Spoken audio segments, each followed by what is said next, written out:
Okay, good afternoon and welcome in this afternoon session of the general orientation for BS Criminology students. So this time will be less formal.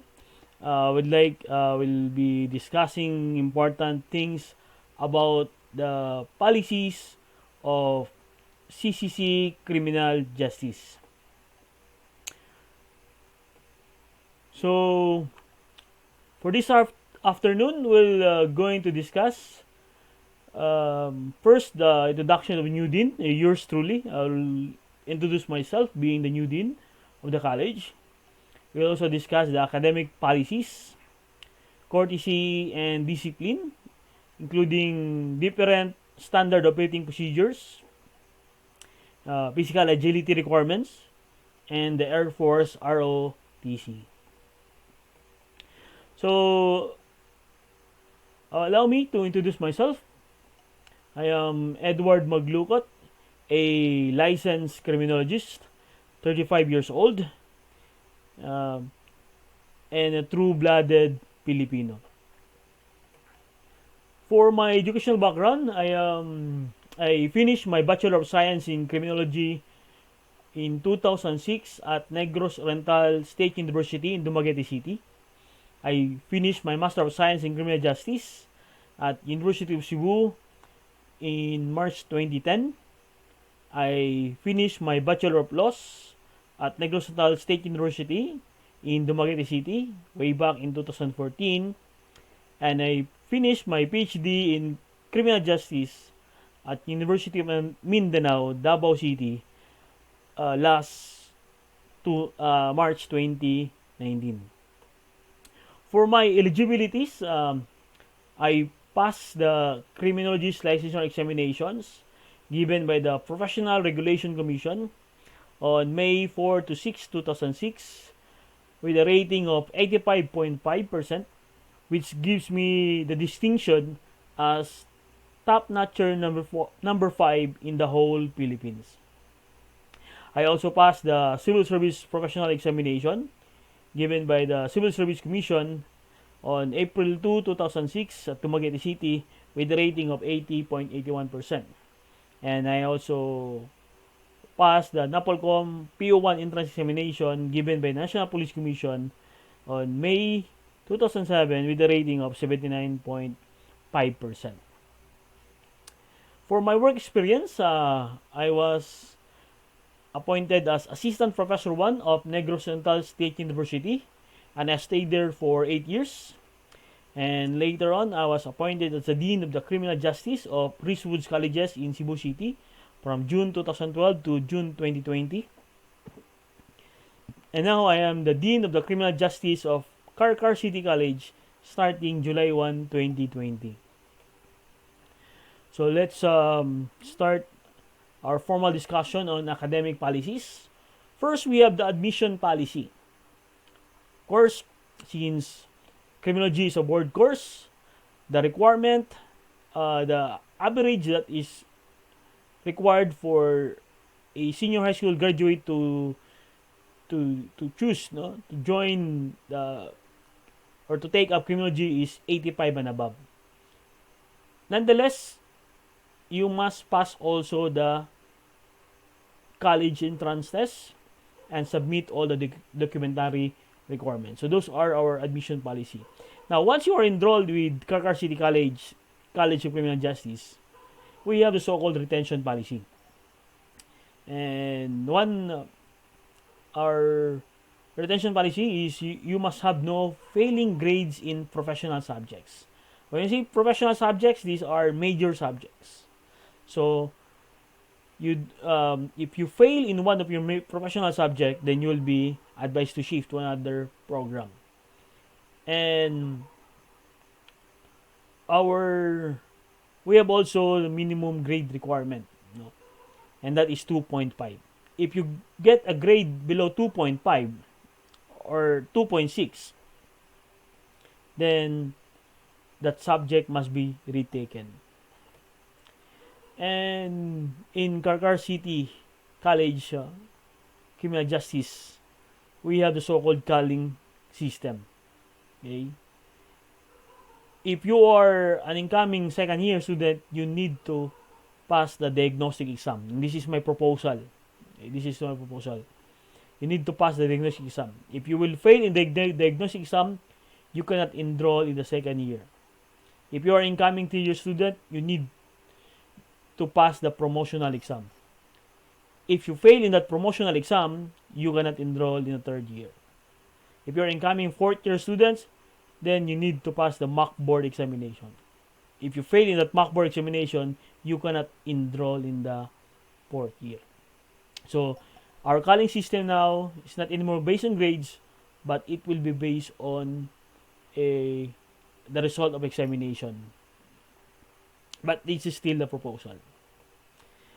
Now, since our course requires a high degree of discipline, when things go back to normal, we will observe courtesy and discipline. And this is what I expect from all of you. Courtesy and discipline. And how can we show that? Well, of course, through saluting. You need to salute your instructor. Okay? You need to greet all the faculty and staff, especially our president, okay? The dean of student affairs, dean of instruction, and other faculty and staff of Carcar City College. You need to greet. Okay? And you need to salute in a given occasion, which will be discussed if we go back to normal condition. Okay? But I am expecting a high degree of discipline from all of you. Then, part of courtesy and discipline is the SOP in entering the office. SOP means standard operating procedure in entering the office.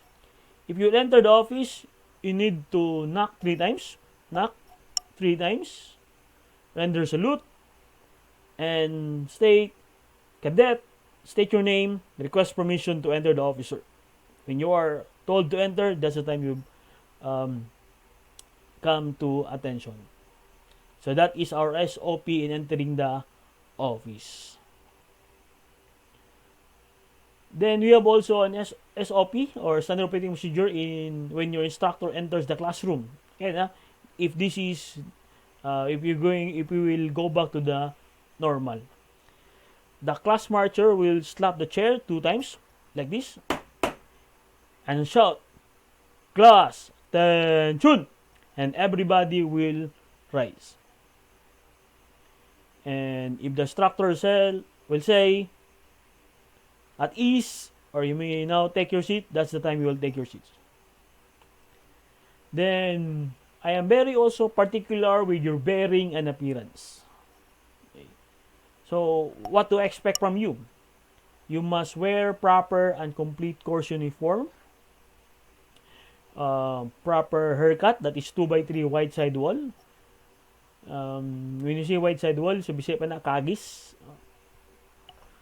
Dili barber. For ladies, you need to use hairnet. No? I will not allow ponytail. Ponytail is not allowed. And shine all paraphernalia. No earrings, necklace, and other jewelry except watch. I only allow watch. Okay. You need to shave your mustache. You need to shine your black leather shoes. You wear black socks. You bring white handkerchief. And always clean your fingernails. When everything comes to normal again, every Monday will be a Monday inspection day. And all of this will be inspected every Monday. Now, in physical agility, there will be a time that I'll be scheduling physical agility. This is to prepare you in the recruitment process in various law enforcement agencies. And what is the requirement?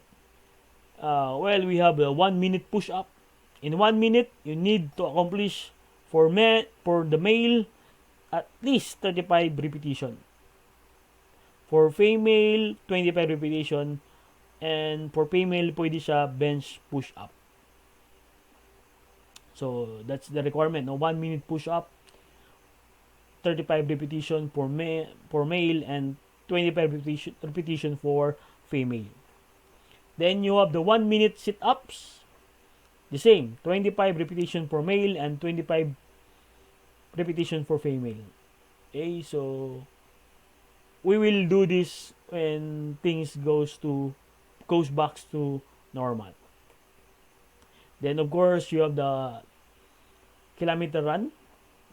Okay, you need to finish the 3 kilometer run within 19 minutes for male and 21 minutes for female. Now, maybe you are wondering uh, why there is an Air Force ROTC.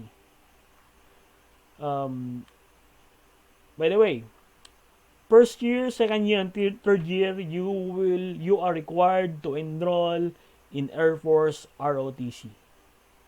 Okay, Air Force ROTC, motto niyan is the first to attack and the last to withdraw. Now, why are you required to enroll in Air Force ROTC? Because that is the minimum requirement of the Commission on Higher Education, or the CHED Memorandum Order number 5, 2018. And this will increase your employability. Taking ROTC will increase your employability. So that's why you are all required to enroll or to take up Air Force ROTC from first year to third year. Okay, I think that will be all for this webinar on the college policies, and see you again on our next discussion for orientation on flexible learning. Thank you.